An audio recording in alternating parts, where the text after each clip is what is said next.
So I'm here at the workshop on disinformation and the role of social media influencers and content creators in times of conflict. And I'm here with Yuliia Tymoshenko, a social media activist focusing on women's rights and informing an English-speaking audience about the situation in Ukraine. So, Yuliia, your approach is personal storytelling. Can you tell me a little bit more about your approach?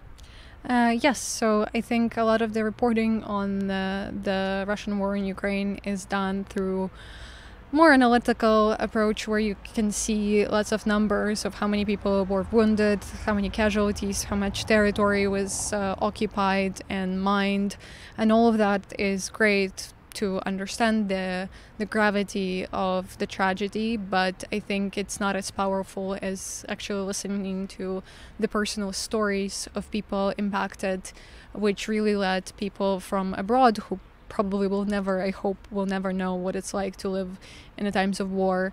Those stories help them to connect to Ukrainians and at least maybe imagine themselves in their shoes and imagine and understand why it's so crucial to continue supporting Ukraine. And since we have spent the last few days together on this workshop, can you tell me a little bit more about your experience in the past few days?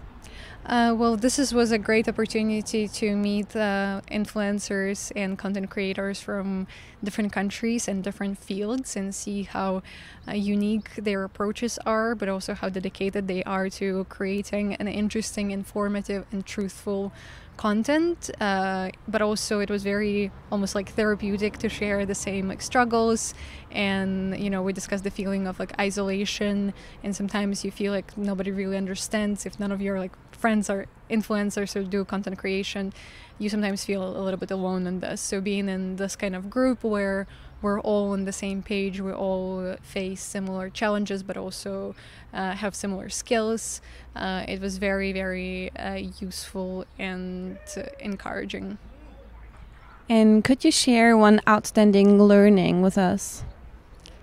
There's many, so it's hard to pinpoint one. I think for me it was the learning about how to talk or how to approach people who don't really do fact-checking or don't believe in facts as much. And a lot of the discussions pointed me into the direction of understanding that you need to approach them with empathy, which is really difficult sometimes, especially when they spread disinformation that can directly impact the life of your loved ones or your life. We can kind of relate that to COVID pandemic, but also the Russian war in Ukraine, and it's difficult to find that empathy, but I think finding the approach of how to demonstrate it if we do want to interact with those people and convince or kind of put them on the right path of truth, I think it's essential that we employ those tools. And the last question I have for you is, what does being a social media influencer or content creator mean to you? I think it means using my platform for good, for social good, but also for values that I believe in. So even before the invasion of Ukraine, I talked a lot about the women's rights, about the tolerance and discrimination in Ukrainian society, and how we need to all advocate for a bigger change and be more politically engaged.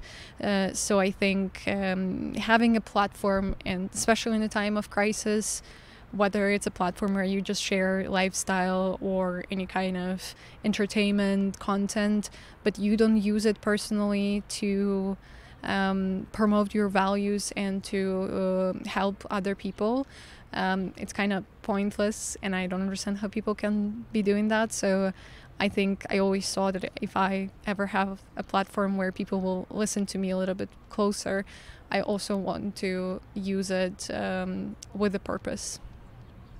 Thank you. That makes so much sense. Thank you very much for listening.